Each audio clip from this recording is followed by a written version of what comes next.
CHAOS ORB was temporarily named Sphere of Annihilation, which is somebody else's game. I mean, I think it was like a spell for I don't remember. I think it's a D&D spell. Is it a D&D spell? Yeah.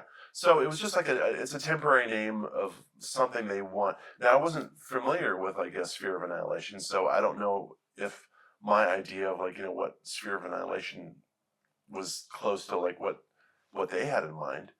But at first I had these balls with faces on them with electricity coming off, and I remembered, sort of half remembered, the movie Zardoz with Sean Connery. Yes. And I remember a big floating head. And my first thought was, what would be the worst thing that could happen if you're running away from a big floating head? Well, either a whole bunch of it was like a big sort of open mouth, either hot oil or in this case lava coming out of a mouth. So that's where that image kind of came from. But there was also a Talislanta sort of lava demon that probably influenced the look of that piece as well.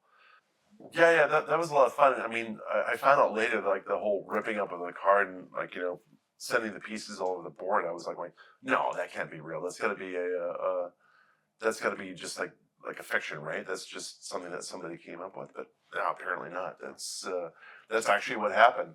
So when I got the opportunity to have the character ripped apart like a piece of paper, I was like, oh, this is gonna be fun. And I got to do something similar to some of the other unglued cards where a character would show up again in kind of like a version of it. And the nice thing is I actually got to spend a little bit more time to paint it. So that was another thing. I was like, oh, I get to paint it right this time.